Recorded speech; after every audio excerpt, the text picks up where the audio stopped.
الرحیم معزز ناظرین و سامعین کرام، السلام علیکم ورحمۃ اللہ وبرکاتہ۔ حضرت عمر رضی اللہ عنہ کو بہت سی چیزوں میں دوسروں پر سبقت اور اولیت حاصل ہے، چنانچہ آپ رضی اللہ عنہ پہلے شخص ہیں جنہوں نے اعلانیہ طور پر ہجرت کی۔ آپ رضی اللہ عنہ پہلے شخص ہیں جو امیر المومنین کے لقب سے جانے جاتے تھے۔ آپ رضی اللہ عنہ پہلے شخص ہیں جنہوں نے ہجری تاریخ مقرر کی۔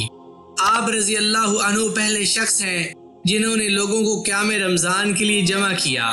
آپ رضی اللہ عنہ پہلے شخص ہیں جنہوں نے قرآن جمع کرنے کا مشورہ دیا۔ آپ رضی اللہ عنہ پہلے شخص ہیں جنہوں نے اپنے محافظ کو انعامات سے نوازا۔ آپ رضی اللہ عنہ پہلے شخص ہیں جنہوں نے نادار اور بوڑھے لوگوں سے جزیہ یعنی ٹیکس ختم کیا۔ آپ رضی اللہ عنہ پہلے شخص ہیں جنہوں نے ذمیوں کے لیے علامات وضع کی۔ اسی طرح آپ رضی اللہ عنہ پہلے شخص ہیں جنہوں نے فوجی بھرتی کو لازمی قرار دیا۔ آپ رضی اللہ عنہ پہلے شخص ہیں جنہوں نے قاضیوں اور مرشدین کو لشکر کے ساتھ روانہ کیا۔ آپ رضی اللہ عنہ پہلے شخص ہیں جنہوں نے مکتوب شکل میں فیصلے کیے یعنی ریٹن فارم میں۔ نیز آپ رضی اللہ عنہ پہلے شخص ہیں جنہوں نے قائدین اور والیوں کے لیے مجلس مشاورت قائم کی۔ آپ رضی اللہ عنہ پہلے شخص ہیں جو راتوں کو لوگوں کے احوال معلوم کرنے کے لیے گشت کرتے تھے۔ آپ رضی اللہ عنہ پہلے شخص ہیں جنہوں نے رجسٹر مقرر کیے جس میں لشکر والوں کے نام اور وظائف کا اندراج ہوتا تھا، اور آپ رضی اللہ عنہ پہلے شخص ہیں جنہوں نے مہمان خانے بنوائے۔ ایک عورت اپنے ہاتھ میں لاٹھی لیے راستہ ڈھونڈ رہی تھی۔ وہ زمانہ کی مصیبتوں کی ماری ہوئی تھی۔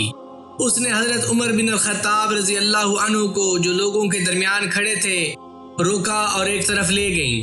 حضرت عمر رضی اللہ عنہ اس کے قریب ہوئے، اس کے کندھے پر ہاتھ رکھا اور اپنے کان اس کی طرف لگائے۔ حضرت عمر رضی اللہ عنہ نے کافی دیر تک اس کی نحیف آواز کی طرف کان لگائے رکھے اور اس وقت تک انصراف نہیں کیا جب تک کہ اس کی ضرورت کو پورا نہیں فرما دیا۔ اس کے بعد جب حضرت عمر رضی اللہ عنہ ان لوگوں کی طرف واپس آئے جو کافی دیر سے کھڑے ان کا انتظار کر رہے تھے تو کسی آدمی نے کہا، اے امیر المومنین، آپ رضی اللہ عنہ نے اس بڑھیا کی خاطر قریش کے آدمیوں کو روک کے رکھا۔ حضرت عمر رضی اللہ عنہ نے فرمایا کہ تیرا ناس ہو، جانتے بھی ہو کہ یہ بڑھیا کون تھی؟ اس آدمی نے کہا کہ میں نہیں جانتا۔ حضرت عمر رضی اللہ عنہ نے فرمایا کہ یہ وہ خاتون تھیں جن کا شکوہ اللہ تعالیٰ نے ساتوں آسمان کے اوپر سنا۔ یہ خولہ بنت ثعلبہ رضی اللہ عنہا ہیں۔ خدا کی قسم اگر وہ رات تک میرے پاس سے واپس نہ جاتی تو میں بھی ان کی ضرورت پوری کرنے تک واپس نہ لوٹتا۔ ایک بوڑھی شاعرہ کا قصہ۔ مدینہ منورہ سے دور کسی جگہ پر ایک چھوٹی سی جھونپڑی تھی۔ جب وہاں سے چراغ کی دھیمی دھیمی سی روشنی محسوس ہوئی تو عمر فاروق رضی اللہ عنہ اس جھونپڑی کے قریب گئے تو دیکھا کہ ایک بڑھیا سیاہ رنگ کے کپڑے پر بیٹھی ہے اور اندھیرا چھا رہا ہے۔ اس چراغ کے باوجود اندھیرا بدستور قائم ہے اور وہ غمگین حالت میں یہ شعر پڑھ رہی ہے، محمد صلی اللہ علیہ وآلہ وسلم پر نیک لوگوں کا درود ہو، نیک برگزیدہ لوگ تجھ پر درود بھیجیں، بے شک تو نگران اور وقت سحر رونے والا تھا۔ کاش مجھے معلوم ہوتا اور خدائی فیصلے مقرر ہیں، کیا تم مجھے اور میرے حبیب کو اس گھر میں جمع کر دو گے؟ بڑھیا کی یہ باتیں حضرت عمر رضی اللہ عنہ کے دل پر اثر انداز ہوئیں اور ان کو گزرا ہوا زمانہ یاد آ گیا۔ پھر زاروں قطار رونے لگے اور اس کے گھر کا دروازہ کھٹکھٹایا۔ بڑھیا نے پوچھا، کون ہے؟ حضرت عمر رضی اللہ عنہ نے کہا، میں عمر بن الخطاب ہوں۔ کہنے لگی، مجھے عمر سے کیا کام اور اس وقت عمر کیا لینے آیا؟ حضرت عمر رضی اللہ عنہ نے کہا کہ دروازہ کھولو، اللہ تم پر رحم کرے، تم گھبراؤ نہیں۔ چنانچہ بڑھیا نے دروازہ کھولا اور حضرت عمر رضی اللہ عنہ اندر تشریف لے گئے۔ پھر فرمایا کہ ابھی جو الفاظ تم کہہ رہی تھی وہ دوبارہ دہراؤ۔ جب بڑھیا وہ الفاظ کہہ کر فارغ ہوئی تو فرمایا کہ میری درخواست ہے کہ مجھے بھی اپنے ساتھ شامل کر لو۔ چنانچہ اس بڑھیا نے کہا، وَعُمَرْ فَاغْفِرْ لَهُ یا غفار، یعنی اے غفار ہمارے ساتھ عمر رضی اللہ عنہ کی بھی مغفرت فرما۔ حضرت عمر رضی اللہ عنہ خوش ہو گئے اور واپس چلے گئے۔ بھوکے بچے کا قصہ۔ مدینہ منورہ میں نجار کے چند وفود آئے، ہر طرف ہنگامہ اور شور برپا ہونے لگا۔ حضرت عمر رضی اللہ عنہ نے حضرت عبد الرحمن بن عوف رضی اللہ عنہ سے فرمایا کہ آؤ چلو، ہم اس رات چوری وغیرہ سے لوگوں کو بچانے کے لیے پہرہ داری کریں۔ چنانچہ وہ دونوں رات بھر پہرہ داری کرتے رہے اور جس قدر اللہ نے ان کے لیے لکھا تھا نمازیں پڑھتے رہے۔ اسی دوران حضرت عمر بن الخطاب رضی اللہ عنہ نے کسی بچے کے رونے کی آواز سنی تو آواز کی طرف متوجہ ہوئے اور جا کر اس کی ماں سے کہا جو اس کو چپ کرانے کی کوشش کر رہی تھی، خدا کا خوف کرو، اپنے بچے کا خیال کرو۔ یہ کہہ کر اپنی جگہ واپس تشریف لے آئے۔ پھر تھوڑی دیر کے بعد بچے کے رونے کی آواز آئی تو دوبارہ اس کی ماں کے پاس گئے اور اسی طرح اس کو سمجھا کر واپس آ گئے۔ رات کے آخری حصہ میں اس بچے کے رونے کی پھر آواز آئی تو حضرت عمر رضی اللہ عنہ اس بچے کی ماں کے پاس آئے اور سختی سے کہا کہ تیرا ناس ہو، لگتا ہے کہ تم بری ماں ہو، کیا بات ہے کہ تمہارا یہ بچہ ساری رات بے چین رہا؟ ماں نے پریشانی اور بھوک کے عالم میں جواب دیا کہ اے اللہ کے بندے، تو نے مجھے آج کی رات پریشان کیا، میں اصل میں اس بچے کو دودھ چھڑانے کی مشق کرا رہی ہوں، مگر یہ انکار کرتا ہے۔ حضرت عمر رضی اللہ عنہ نے حیران ہو کر پوچھا کہ ایسا کیوں کر رہی ہو؟ بچے کی ماں نے کہا کہ اس لیے کہ عمر رضی اللہ عنہ اسی بچے کا وظیفہ مقرر کرتے ہیں جس کا دودھ چھڑا لیا گیا ہو۔ یہ سن کر حضرت عمر رضی اللہ عنہ خوف سے تھر تھرانے لگے اور اس سے پوچھا کہ اس بچے کی کتنی عمر ہے؟ اس کی ماں نے بتایا کہ اتنے مہینے ہے۔ حضرت عمر رضی اللہ عنہ نے کہا کہ تیرا ناس ہو، تو اس کا دودھ جلدی نہ چھڑا۔ یہ کہہ کر حضرت عمر رضی اللہ عنہ واپس آ گئے۔ فجر کی نماز پڑھائی تو لوگوں نے آپ رضی اللہ عنہ کی قرت کے دوران آہو بکا کا غلبہ محسوس کیا۔ جب سلام پھیرا تو فرمایا کہ عمر رضی اللہ عنہ کے لیے تنگی ہو، مسلمانوں کے کتنے بچے مر گئے۔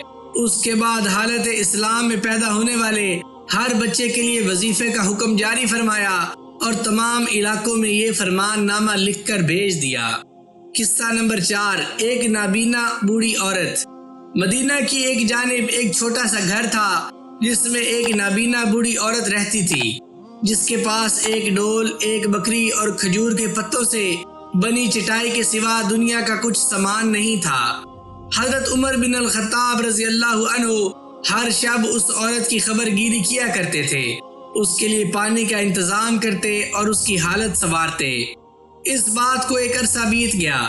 ایک دن حضرت عمر رضی اللہ عنہ اس کے گھر تشریف لے گئے تو دیکھا کہ ہر چیز با سلیقہ اور ترتیب کے ساتھ رکھی ہوئی ہے۔ فوراً سمجھ گئے کہ ضرور ان سے پہلے کوئی شخص آیا ہوگا جس نے سارا کام درست کر دیا۔ اس کے بعد آپ رضی اللہ عنہ کئی بار آئے اور ہر مرتبہ دیکھتے کہ کوئی شخص ان سے پہلے آ کر گھر کا کام کر جاتا ہے اور گھر کی صفائی وغیرہ کر جاتا ہے۔ ایک دن حضرت عمر رضی اللہ عنہ یہ معلوم کرنے کے لیے کہ آخر کون ان سے پہلے آ کر سارے کام کر جاتا ہے، گھر کے قریب کسی کونے میں چھپ گئے۔ اچانک ایک آدمی کو گھر کے قریب آتے دیکھا۔ اس نے دروازہ کھٹکھٹایا، پھر اندر چلا گیا۔ وہ ابو بکر صدیق رضی اللہ عنہ تھے جو ان دنوں مسلمانوں کے خلیفہ تھے۔ حضرت عمر رضی اللہ عنہ اس پوشیدہ جگہ سے باہر آئے۔ آپ رضی اللہ عنہ کے لیے حقیقت امر واضح ہو گئی۔ اپنے آپ سے اظہار تعجب کرتے ہوئے کہنے لگے، ابو بکر، خدا کی قسم تم ہی ہو سکتے ہو، خدا کی قسم تم ہی ہو سکتے ہو۔ قصہ نمبر 5، ایک بدو اپنی والدہ کو طواف کراتا ہے۔ فضاؤں میں طواف کرنے والوں کی آوازیں گونج رہی تھیں۔ وہ بیت اللہ کو تکبیر و تحلیل کے عطر سے معطر کر رہے تھے اور ان کی آنکھوں سے آنسو سیلاب کی طرح رواں تھے کہ اچانک ان محبوبان خدا کے پیچھے ایک بدو نظر آیا جو قد کا لمبا تھا، اس کے شانے چوڑے تھے، جوانی سے بھرپور تھا۔ اس نے اپنے کندھے پر اپنی بوڑھی ماں کو اٹھایا ہوا تھا جو ایک بڑی سی ٹوکری میں 4 زانوں بیٹھی تھی۔ وہ بدو یہ اشعار گنگنا رہا تھا، یعنی میں اس کی سواری ہوں، مجھے کوئی ناگواری نہیں، جب کہ سواری کا اونٹ گھبرا جاتا ہے مگر میں نہیں گھبراتا۔ میری ماں نے مجھے پیٹ میں اٹھایا اور دودھ پلایا، وہ اس سے کہیں زیادہ ہے۔ لبیک اللہم لبیک۔ حضرت علی رضی اللہ عنہ جو بیت اللہ کی ایک جانب حضرت عمر فاروق رضی اللہ عنہ کے ساتھ کھڑے تھے اور طواف کرنے والوں کو دیکھ رہے تھے، فرمایا کہ اے ابو حفص یعنی حضرت عمر رضی اللہ عنہ، چلو ہم بھی طواف کریں تاکہ ہم سب پر رحمت خداوندی کا نزول ہو۔ چنانچہ وہ دونوں اس دیہاتی آدمی کے پیچھے پیچھے طواف کرنے لگے اور حضرت علی بن ابی طالب رضی اللہ عنہ اس بدو کو یوں جواب دینے لگے، اگر تو اس کے ساتھ نیکی کرتا ہے تو اللہ کا شکر ادا کر، اللہ تجھے تیرے تھوڑے عمل پر زیادہ اجر دیں گے۔ قصہ نمبر 6، ایک نوجوان اپنی قبر سے جواب دیتا ہے۔ مدینہ منورہ میں ایک عابد و زاہد نوجوان رہتا تھا۔ اس نے مسجد کو ہی اپنا مسکن بنایا ہوا تھا، اکثر مسجد میں ہی رہتا تاکہ صحابہ کرام رضوان اللہ تعالی علیہم اجمعین کی زبان سے تازہ تازہ احادیث کی سماعت نصیب ہو۔ اس کا ایک بوڑھا باپ تھا۔ جب یہ نوجوان عشاء کی نماز سے فارغ ہو جاتا تو اپنے بوڑھے باپ کے پاس چلا جاتا۔ راستہ میں ایک عورت کا گھر پڑتا تھا، وہ عورت اس نوجوان پر فریفتہ ہو گئی۔ ایک دن وہ نوجوان وہاں سے گزرا تو وہ عورت اس کو بار بار بہکانے لگی، حتیٰ کہ وہ نوجوان اس کے پیچھے لگ گیا۔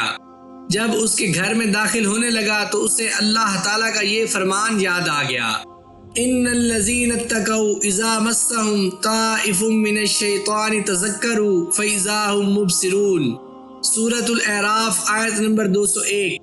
یقیناً جو لوگ خدا ترس ہیں، جب ان کو کوئی خطرہ شیطان کی طرف سے آ جاتا ہے تو وہ یاد میں لگ جاتے ہیں، سو یکا یک ان کی آنکھیں کھل جاتی ہیں۔ یہ آیت پڑھ کر وہ فوراً بے ہوش ہو کر گر گیا۔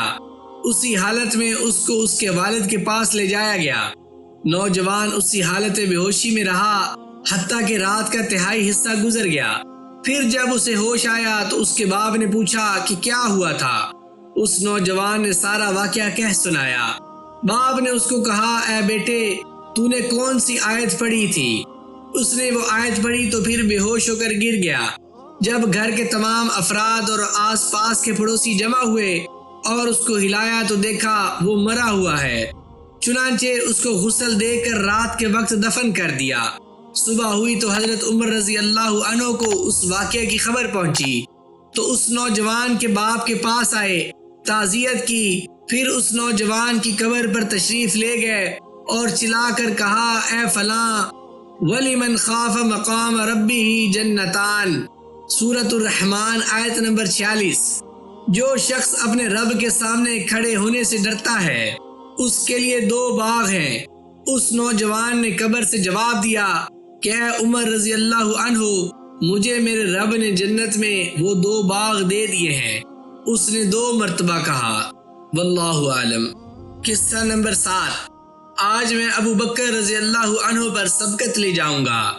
حضور نبی کریم صلی اللہ علیہ وآلہ وسلم صحابہ کرام رضی اللہ عنہم کو انفاق فی سبیل اللہ اور صدقہ و خیرات کی ترغیب دے رہے تھے۔ ان صحابہ کرام رضی اللہ عنہم میں حضرت عمر بن الخطاب رضی اللہ عنہ بھی تھے، جن کا سینہ کھل گیا اور چہرہ چمک اٹھا کیونکہ ان کے پاس صدقہ کرنے کے لیے مال موجود تھا۔ حضرت عمر رضی اللہ عنہ اپنے دل میں کہنے لگے، آج میں حضرت ابو بکر صدیق رضی اللہ عنہ پر سبقت لے جاؤں گا۔ چنانچہ وہ ہوا کی طرح دوڑتے ہوئے گئے اور واپس آئے تو ہاتھ میں مال سے بھری ایک بڑی تھیلی تھی۔ آپ رضی اللہ عنہ نے وہ تھیلی حضرت صلی اللہ علیہ وآلہ وسلم کی خدمت میں پیش کر دی۔ حضور نبی پاک صلی اللہ علیہ وآلہ وسلم نے اس بڑی تھیلی کی طرف دیکھا، پھر پوچھا، اپنے گھر والوں کے لیے کیا چھوڑ کر آئے ہو؟ حضرت عمر رضی اللہ عنہ نے کہا کہ میں ان کے لیے اسی قدر مال چھوڑ کر آیا ہوں۔ اس کے بعد حضرت عمر رضی اللہ عنہ حضور صلی اللہ علیہ وآلہ وسلم کے ساتھ بیٹھ گئے۔ تھوڑی دیر نہ گزری ہوگی کہ حضرت ابو بکر صدیق رضی اللہ عنہ اپنے ہاتھ میں ایک بہت بڑا تھیلا جو حضرت عمر رضی اللہ عنہ کے لائے ہوئے تھیلے سے بڑا تھا اٹھائے ہوئے مسجد میں داخل ہوئے اور حضور نبی کریم صلی اللہ علیہ وآلہ وسلم کے سامنے لا کر رکھ دیا۔ آپ صلی اللہ علیہ وآلہ وسلم مسکرائے اور پوچھا، تم اپنے گھر والوں کے لیے کیا چھوڑ کر آئے ہو؟ ابو بکر صدیق رضی اللہ عنہ نے متواضعانہ انداز میں جواب دیا کہ ان کے لیے اللہ اور اس کے رسول کی محبت چھوڑ کر آیا ہوں۔ حضرت عمر رضی اللہ عنہ نے صدیق اکبر رضی اللہ عنہ پر اپنے تعجب کو ظاہر کرتے ہوئے فرمایا، اے ابو بکر رضی اللہ عنہ، میں کسی کام میں تجھ پر کبھی بھی سبقت نہیں لے سکتا۔ قصہ نمبر 8، میں آپ کے بعد کسی کو بے قصور نہیں ٹھہراؤں گی۔ حضرت عبد الرحمن بن عوف رضی اللہ عنہ ام المومنین حضرت ام سلمہ رضی اللہ عنہ کے پاس تشریف لائے۔ آپ رضی اللہ عنہ بڑے مالدار تھے۔ حضرت ام سلمہ رضی اللہ عنہ نے انفاق مال کی ترغیب دیتے ہوئے فرمایا کہ میں نے رسول کریم صلی اللہ علیہ وآلہ وسلم کو ارشاد فرماتے ہوئے سنا ہے کہ میرے بعض صحابہ رضی اللہ عنہم میری وفات کے بعد مجھے کبھی نہ دیکھ سکیں گے۔ یہ ارشاد سنتے ہی حضرت عبد الرحمن بن عوف رضی اللہ عنہ کانپ اٹھے اور خوف و گھبراہٹ کی حالت میں وہاں سے اٹھے اور حضرت عمر بن الخطاب رضی اللہ عنہ کے پاس گئے۔ وہاں جا کر حضرت عبد الرحمن بن عوف رضی اللہ عنہ نے کہا، سنو آپ رضی اللہ عنہ کی ماں کیا کہتی ہیں۔ پھر انہوں نے حضرت ام سلمہ رضی اللہ عنہ کی حدیث سنائی تو حضرت عمر رضی اللہ عنہ نے بھی خوف محسوس کیا، جیسے نیچے سے زمین ہل رہی ہو۔ پھر جلدی سے اٹھے اور ام المومنین حضرت ام سلمہ رضی اللہ عنہ کے پاس پہنچے۔ جب حاضر ہوئے تو دو زانو ہو کر بیٹھے اور عرض کیا کہ میں آپ کو خدا کی قسم دے کر پوچھتا ہوں کہ آیا میں بھی ان میں سے ہوں؟ ام سلمہ رضی اللہ عنہ نے فرمایا کہ نہیں، اور میں آپ کے بعد کسی کو بے قصور نہیں ٹھہراؤں گی۔ قصہ نمبر 9، جذام زدہ عورت۔ لوگوں کا ایک ہجوم بیت اللہ میں جمع تھا اور طواف پہ مشغول تھا۔ تکبیر و تحلیل کی نداؤں میں آنکھوں سے آنسو بہہ رہے تھے کہ اس ازدحام کے بیچ میں حضرت عمر رضی اللہ عنہ کی ایک جذام زدہ عورت پر نظر پڑی کہ وہ طواف کر رہی ہے۔ حضرت عمر رضی اللہ عنہ نے کہا کہ اے خدا کی بندی، لوگوں کو تکلیف نہ پہنچاؤ، اگر تو اپنے گھر میں بیٹھتی تو زیادہ بہتر تھا۔ اس بات پر اس عورت کو حیا آئی اور اپنے گھر میں جا کر بیٹھ گئی، حتیٰ کہ جب حضرت عمر رضی اللہ عنہ کا انتقال ہو گیا تو ایک آدمی کا اس عورت کے پاس سے گزر ہوا تو اس نے کہا، جس نے تجھے طواف کرنے سے منع کیا تھا وہ فوت ہو گیا ہے، لہٰذا اب تم باہر نکل آؤ۔ وہ کہنے لگی، بھلا یہ کیسے ممکن ہے کہ زندگی میں تو اس کی اطاعت کروں اور مرنے کے بعد اس کی نافرمانی کروں؟ چنانچہ وہ عمر بھر گھر میں ہی رہی حتیٰ کہ انتقال ہو گیا۔ پروقار اور باعظمت انداز میں نبی کریم صلی اللہ علیہ وآلہ وسلم تشریف فرما تھے۔ آپ صلی اللہ علیہ وآلہ وسلم کے ہونٹ مبارک سے تسبیح و تقدیس کے کلمات نمایاں ہو رہے تھے اور سینہ مبارک سے احادیث مبارکہ کا ایک بحر ذخار موجزن ہو رہا تھا۔ آپ صلی اللہ علیہ وآلہ وسلم کے ارد گرد صحابہ کی جماعت حلقہ بنائے بیٹھی تھی کہ یک یک حضور صلی اللہ علیہ وآلہ وسلم نے اپنا خواب مبارک ذکر کرتے ہوئے فرمایا، میں محو خواب تھا کہ میں نے اپنے آپ کو جنت میں دیکھا۔ میں نے دیکھا کہ ایک عورت وہاں کے ایک محل کے پاس وضو کر رہی ہے۔ میں نے پوچھا کہ یہ محل کس کے لیے ہے؟ بتایا گیا کہ عمر رضی اللہ عنہ کے لیے ہے۔ پھر آپ صلی اللہ علیہ وآلہ وسلم نے فرمایا کہ مجھے عمر رضی اللہ عنہ کی غیرت یاد آئی تو میں وہاں سے آگے چلا گیا۔ یہ سن کر حضرت عمر بن الخطاب رضی اللہ عنہ رونے لگے اور عرض کرنے لگے، یا رسول اللہ صلی اللہ علیہ وآلہ وسلم، کیا میں آپ کے مقابلے میں بھی غیرت کروں گا؟ اسی طرح عراق سے ایک وفد سخت گرمی کے زمانہ میں جب عرب کا ریگستان سورج کی تپش سے آتش دوزخ کا منظر پیش کر رہا تھا آیا، جس کی قیادت حضرت احنف بن قیس رضی اللہ عنہ کر رہے تھے۔ وہ امیر المومنین حضرت عمر فاروق رضی اللہ عنہ کو ڈھونڈتے ہوئے جب پہنچے تو دیکھا کہ امامہ اترا ہوا ہے، کمر پر گون باندھی ہوئی ہے اور زکوٰۃ میں آئے ہوئے اونٹوں کا علاج معالجہ کر رہے ہیں۔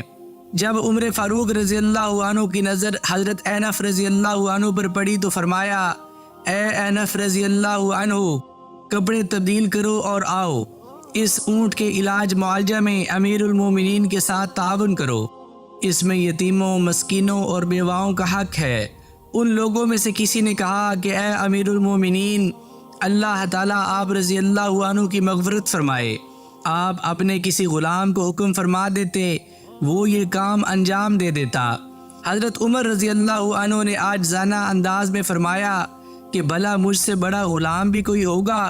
اور یہ انس رضی اللہ عنہ کون ہے؟ جو شخص مسلمانوں کے امور کا ذمہ دار ہو وہ مسلمانوں کا غلام ہے۔ جس طرح ایک غلام پر اپنے آقا کی خیرخواہی اور امانت کی ادائیگی ضروری ہے، اسی طرح ان پر بھی ان امور کا بجا لانا ضروری ہے۔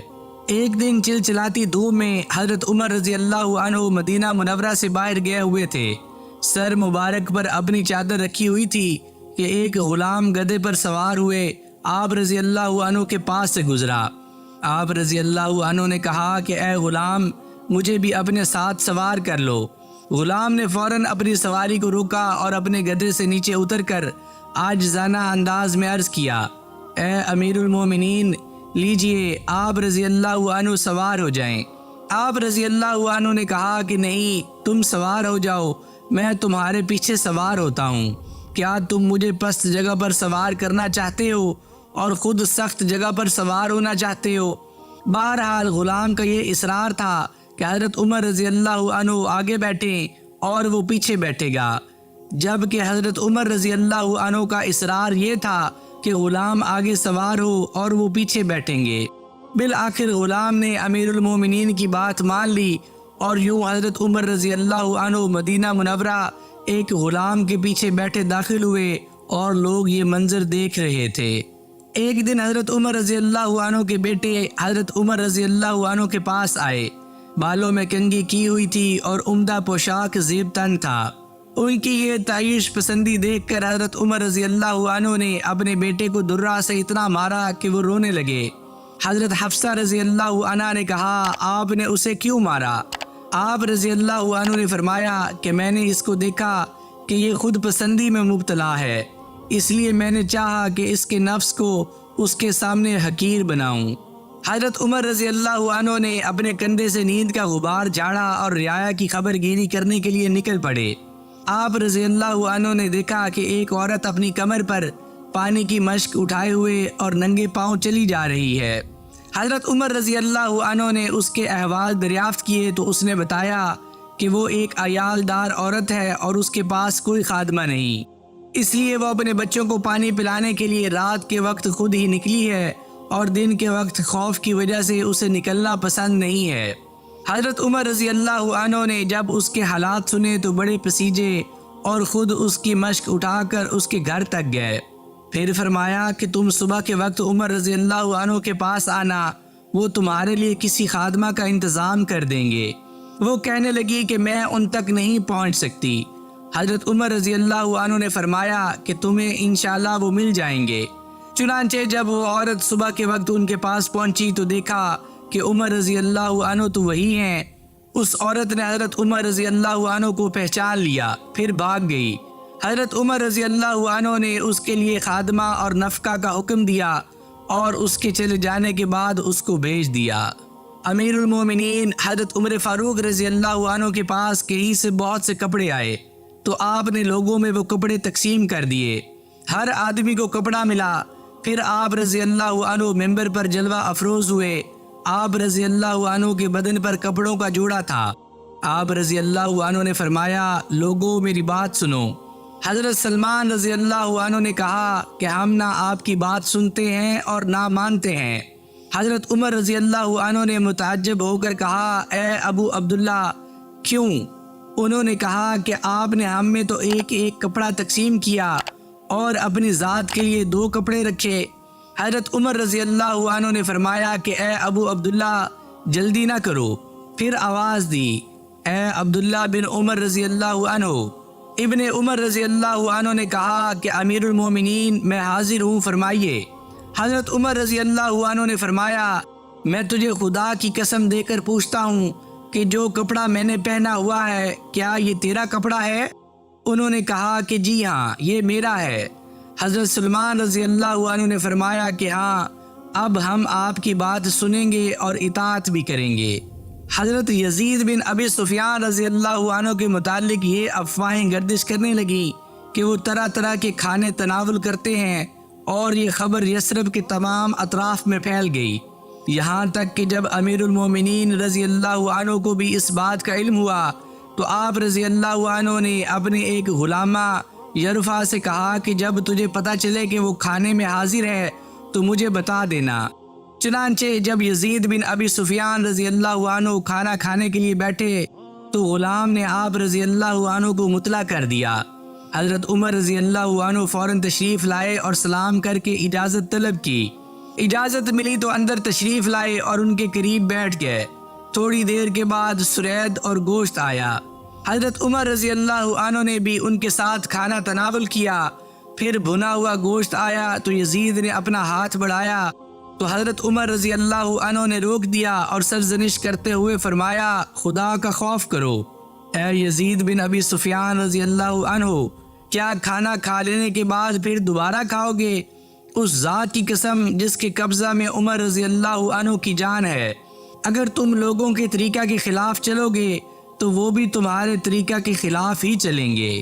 سحری کے وقت حضرت عمر رضی اللہ عنہ مدینہ کی گلی کوچوں میں گھوم رہے تھے اور لوگوں کے حالات معلوم کر رہے تھے کہ اچانک آپ رضی اللہ عنہ کے کان میں ایک پریشان حال عورت کی آواز پڑی جو اپنے جذبات کا ان دو شعروں میں اظہار کر رہی تھی۔ ان کا ترجمہ یوں ہے: رات طویل ہو گئی اور اس کے اطراف میں تاریکی پھیل گئی، اگر خدا کا خوف نہ ہوتا جس کے مثل کوئی نہیں تو اس چارپائی کی تمام جوانب زور سے ہلا دی جاتی۔ ان دو شعروں نے حضرت عمر رضی اللہ عنہ پر بڑا اثر کیا۔ اس عورت سے اجازت لی، پھر تشریف لا کر پوچھا، تو کیوں پریشان ہے؟ تو اس نے غمگین ہو کر کہا کہ آپ رضی اللہ عنہ نے میرے خاوند کو اتنے مہینوں سے جلا وطن یعنی شہر سے دور کر رکھا ہے، حالانکہ مجھے اس کا اشتیاق ہو رہا ہے۔ حضرت عمر رضی اللہ عنہ نے سنجیدگی سے پوچھا کہ کیا تمہارا ارادہ کسی برائی کا ہے؟ اس عورت نے کہا کہ معاذ اللہ، ہرگز نہیں۔ حضرت عمر رضی اللہ عنہ نے فرمایا کہ حوصلہ رکھو، تمہارے شوہر تک پیغام پہنچ جائے گا۔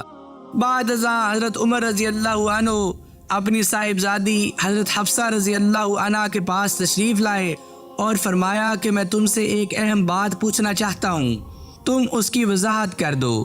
پھر دھیمی آواز میں پوچھا کہ عورت کتنے عرصہ تک اپنے خاوند سے صبر کر سکتی ہے؟ ام المومنین حضرت حفصہ رضی اللہ عنہ نے اپنا سر شرم کے مارے نیچے کر لیا تو حضرت عمر رضی اللہ عنہ نے ان پر تخفیف کرتے ہوئے فرمایا کہ بیٹی، بے شک اللہ تعالیٰ حق بات کہنے سے شرم نہیں فرماتے۔ حضرت حفصہ رضی اللہ عنہ نے حیام و شرم کی وجہ سے زبان سے تو نہیں جواب دیا، البتہ ہاتھ کے اشارے سے کہا کہ 3 ماہ تک یا زیادہ سے زیادہ 4 ماہ تک۔ چنانچہ حضرت عمر رضی اللہ عنہ نے پھر یہ فرمان جاری کر دیا کہ کوئی لشکر 3 ماہ سے زیادہ نہ روکا جائے۔ ایک دن حضرت عمر رضی اللہ عنہ ممبر پر چڑھے اور لوگوں کے ایک کثیر مجمع سے مخاطب ہو کر فرمایا، لوگوں، عورت کے مہر زیادہ نہ باندھو، آئندہ مجھے کسی کے متعلق یہ خبر نہ پہنچے کہ اس نے اس مقدار سے زیادہ مہر دیا ہے جس مقدار میں رسول کریم صلی اللہ علیہ وآلہ وسلم نے مہر دیا یا اس کی طرف بھیجا گیا ہے، الا یہ کہ میں اس سے زیادہ مقدار بیت المال میں مقرر کروں۔ یہ فرما کر ممبر سے نیچے اتر آئے۔ راستہ میں ایک قریش کی عورت نے آپ رضی اللہ عنہ کو روک لیا اور کہنے لگی، اے امیر المومنین، یہ بتائیے اللہ کی کتاب قرآن اتباع کی زیادہ حقدار ہے یا آپ رضی اللہ عنہ کی بات؟ آپ نے فرمایا کہ اللہ کی کتاب ہی اتباع کی زیادہ حقدار ہے، لیکن ہوا کیا ہے؟ وہ کہنے لگی، آپ رضی اللہ عنہ نے ابھی لوگوں کو عورتوں کا زیادہ مہر باندھنے سے منع کیا ہے، حالانکہ اللہ جل شانہ کا ارشاد ہے، سورۃ النساء آیت نمبر 20، اور اگر تم بجائے ایک بی بی کے دوسری بی بی کرنا چاہو اور تم اس ایک کو انبار کا انبار مال دے چکے ہو تو تم اس میں سے کچھ بھی مت لو۔ حضرت عمر رضی اللہ عنہ نے کہا کہ ہر ایک عمر سے زیادہ فقیہ ہے۔ پھر واپس ممبر کی طرف تشریف لے گئے اور لوگوں سے فرمایا کہ میں نے تمہیں عورتوں کا مہر مقررہ مقدار سے زیادہ باندھنے سے منع کیا تھا، لیکن اب حکم یہ ہے کہ ہر شخص جیسے چاہے اپنے مال میں تصرف کرے۔ نبی کریم صلی اللہ علیہ وآلہ وسلم ایک غزوہ میں تشریف لے گئے تھے۔ جب فاتح و منصور ہو کر واپس لوٹے تو ایک سیاہ فام بچی حاضر خدمت ہوئی اور اس نے عرض کیا یا رسول اللہ صلی اللہ علیہ وآلہ وسلم، میں نے یہ منت مانی تھی کہ اگر اللہ نے آپ کو صحیح سلامت واپس کیا تو میں آپ کے سامنے دف بجاؤں گی اور گیت گاؤں گی۔ رسول کریم صلی اللہ علیہ وآلہ وسلم نے فرمایا اگر تو نے نظر مانی تھی تو بجا لو ورنہ نہیں۔ اس بچی نے دف پکڑی اور بجانے لگی۔ اتنے میں حضرت ابو بکر رضی اللہ عنہ آئے تو وہ بجاتی رہی، پھر حضرت علی رضی اللہ عنہ آئے تو وہ برابر بجاتی رہی، پھر حضرت عثمان رضی اللہ عنہ آئے تو وہ بجاتی رہی، پھر حضرت عمر رضی اللہ عنہ آئے تو اس بچی نے اپنی وہ دف زمین پر پھینکی اور خوف و ڈر کے مارے بیٹھ گئی۔ اس پر رسول کریم صلی اللہ علیہ وآلہ وسلم نے فرمایا اے عمر رضی اللہ عنہ، شیطان تجھ سے خوف کرتا ہے۔ ایک مرتبہ حضرت عبداللہ بن مسعود رضی اللہ عنہ پروقار اور پرسکون انداز میں بیٹھے تھے۔ آپ رضی اللہ عنہ کے ارد گرد صحابہ و تابعین رضوان اللہ اجمعین کی ایک جماعت بیٹھی ہوئی تھی۔ آپ رضی اللہ عنہ لوگوں کو نادر اور انوکھے واقعات سنا رہے تھے۔ اسی اثناء میں آپ رضی اللہ عنہ نے فرمایا رسول اللہ صلی اللہ علیہ وآلہ وسلم کے ایک صحابی کی مدینہ کی کسی گلی میں ایک جن سے ملاقات ہو گئی۔ اس جن نے ان صحابی رضی اللہ عنہ کو کشتی کی دعوت دی، چنانچہ ان کی کشتی ہوئی تو ان صحابی رضی اللہ عنہ نے اس جن کو پچھاڑ دیا۔ وہ جن کہنے لگا کہ مجھے چھوڑو، صحابی رضی اللہ عنہ نے اس کو چھوڑ دیا۔ پھر اس جن نے دوبارہ کہا کہ اب دوبارہ کشتی ہو جائے، چنانچہ پھر ان میں کشتی ہوئی تو صحابہ رضی اللہ عنہ نے اس جن کو زور سے پٹخ دیا اور اس کے سینہ پر چڑھ کر بیٹھ گئے۔ پھر ان صحابی رضی اللہ عنہ نے کہا کہ مجھے تم کمزور اور لاغر جسم کے آدمی لگتے ہو، تیرے ہاتھ بھی کتے کے ہاتھوں جیسے ہیں، یا پھر تم کوئی جن ہو؟ جن نے کہا ہاں خدا کی قسم میں جنوں میں سے ہوں۔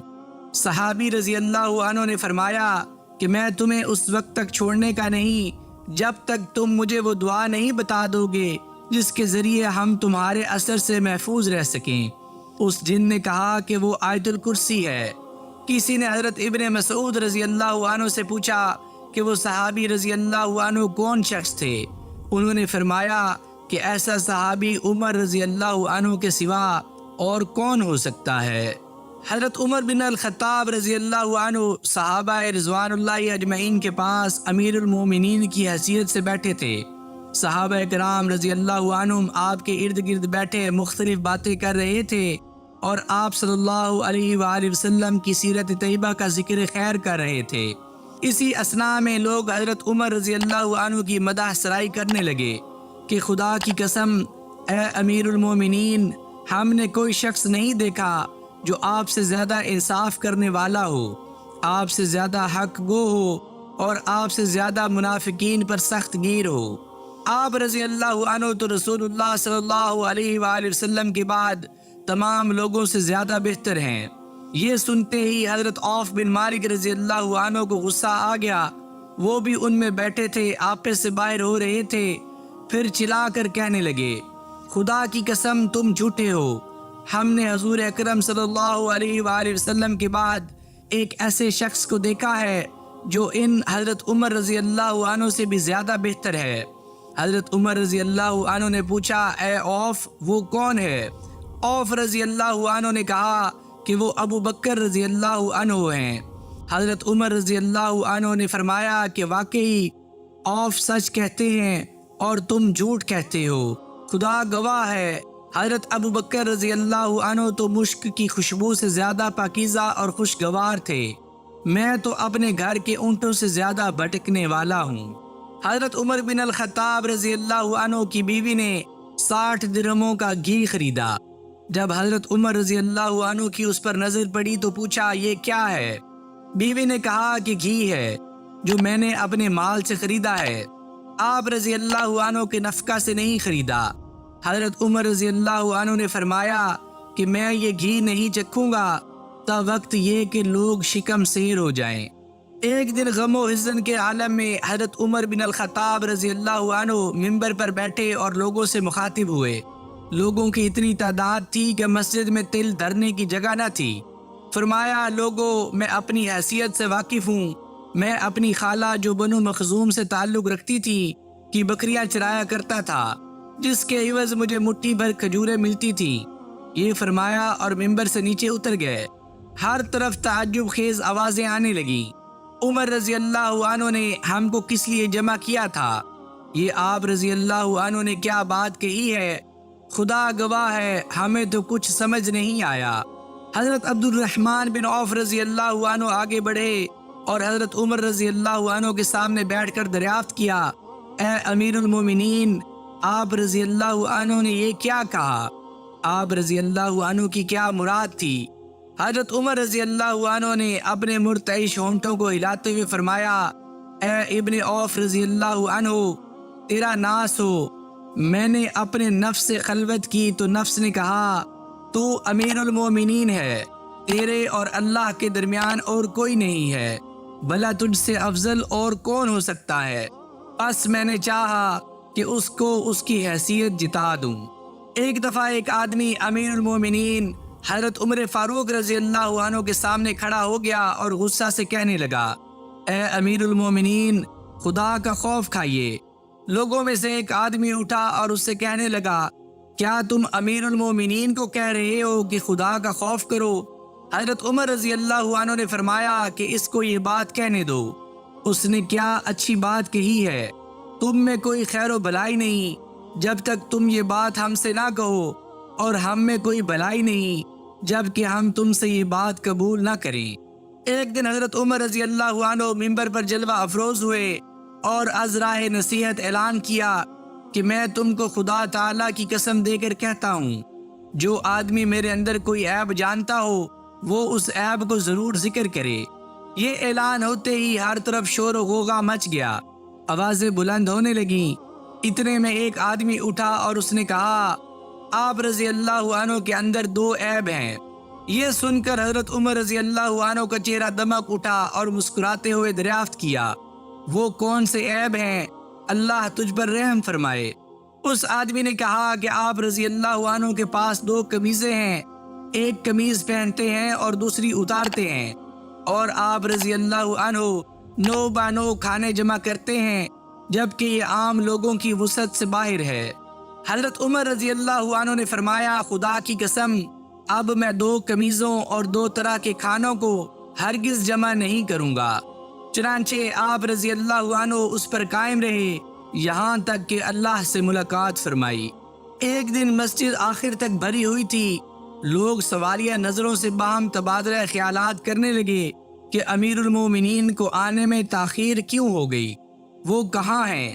چند لمحوں کے بعد حضرت عمر رضی اللہ عنہ مسجد میں داخل ہوئے اور ممبر پر چڑھنے کے بعد لوگوں سے معذرت خواہی کرتے ہوئے فرمایا، میں اصل میں اپنے یہ کپڑے دھو رہا تھا اور میرے پاس اس کے سوا اور کوئی کپڑا نہیں تھا۔ ایک دن حضرت عمر بن الخطاب رضی اللہ عنہ ایک چھوٹی سی دیوار کے نیچے چہار زانوں بیٹھے تھے اور آپ رضی اللہ عنہ کے ارد گرد آپ کے احباب بیٹھے تھے۔ واضح و نصیحت کی باتیں اور نادر و عمدہ گفتگو جاری تھی کہ کسی جانب سے بدبو سی اٹھی۔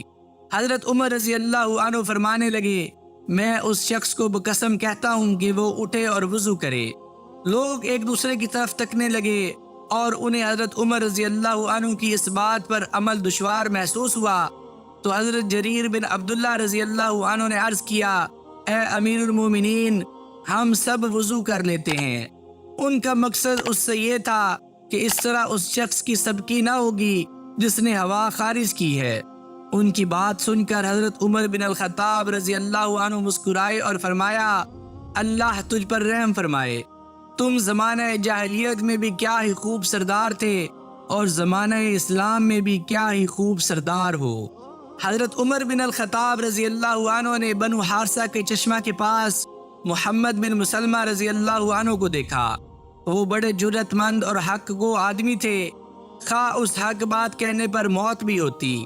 چنانچہ حضرت عمر بن الخطاب رضی اللہ عنہ نے ان سے دریافت کیا کہ اے محمد، تم مجھے کیسا پاتے ہو؟ محمد بن مسلمہ رضی اللہ عنہ نے جواب دیا کہ میں آپ رضی اللہ عنہ کو ایسا ہی دیکھتا ہوں جیسے میں پسند کرتا ہوں، اور جیسے وہ شخص چاہتا ہے جو آپ رضی اللہ عنہ کے لیے خیر کو پسند کرتا ہے۔ میں آپ رضی اللہ عنہ کو دیکھتا ہوں کہ آپ رضی اللہ عنہ مال جمع کرنے پر بڑے طاقتور ہیں اور اس مال سے پاک دامن ہیں، مال کی تقسیم میں عدل کرتے ہیں۔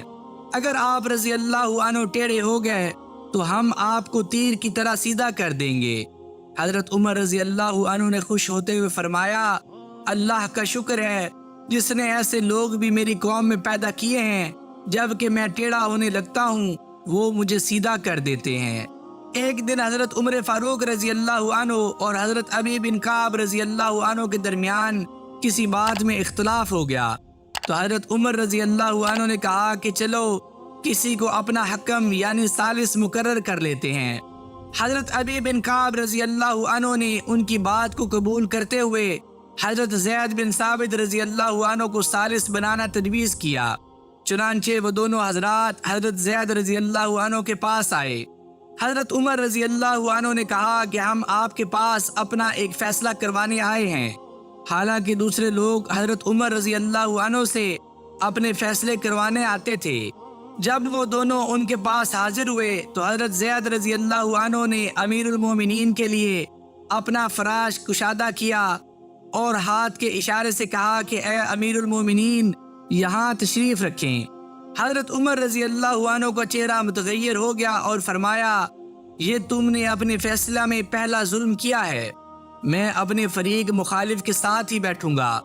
چنانچہ حضرت عمر رضی اللہ عنہ اور حضرت ابی بن کعب رضی اللہ عنہ حضرت زید بن ثابت رضی اللہ عنہ کے سامنے بیٹھ گئے۔ حضرت ابی بن کعب رضی اللہ عنہ نے کسی بات کا دعویٰ کیا اور حضرت عمر رضی اللہ عنہ نے اس کا انکار کیا، تو حضرت زید رضی اللہ عنہ نے پر امید ہو کر حضرت ابی بن کعب رضی اللہ عنہ سے کہا کہ آپ امیر المومنین کو قسم سے بری کر دیں اور میں ان کے سوا اور کسی کے لیے اس کی درخواست نہیں کرتا ہوں۔ حضرت عمر رضی اللہ عنہ نے زید بن ثابت رضی اللہ عنہ اور ابی بن کعب رضی اللہ عنہ پر سبقت لے جاتے ہوئے فوراً قسم کھا لی، پھر دوبارہ قسم کھائی۔ حضرت زید رضی اللہ عنہ کو اس فیصلے کا ادراک نہیں ہو پا رہا تھا کہ ان کے نزدیک حضرت عمر رضی اللہ عنہ اور عام مسلمان آدمی برابر ہو گیا۔ ایک دفعہ حضرت عمر رضی اللہ عنہ شام گئے تو استقبالیہ وفد آنے سے کچھ پہلے راستہ میں ایک دریائی گزرگاہ آئی۔ آپ رضی اللہ عنہ اپنے اونٹ سے اترے، جوتے اتار کر ایک طرف کو پھینکے اور اونٹ کی مہار کو پکڑ کر اس پانی میں گھس گئے اور وفود کے آنے تک اسی حالت میں رہے۔ ابو عبیدہ رضی اللہ عنہ نے کہا کہ آپ نے ان شامیوں کے سامنے ایک عجیب کام کیا ہے۔ حضرت عمر رضی اللہ عنہ نے اپنا ہاتھ ان کے سینہ پر مارتے ہوئے کہا، ہائے افسوس، اے ابو عبیدہ، تمہارے سوا کوئی اور یہ بات کہتا تو کوئی حرج نہیں تھا، تم لوگوں میں سب سے زیادہ ذلیل، حقیر اور قلیل تھے۔ اللہ تعالیٰ نے اسلام کے ذریعے تم کو عزت دی،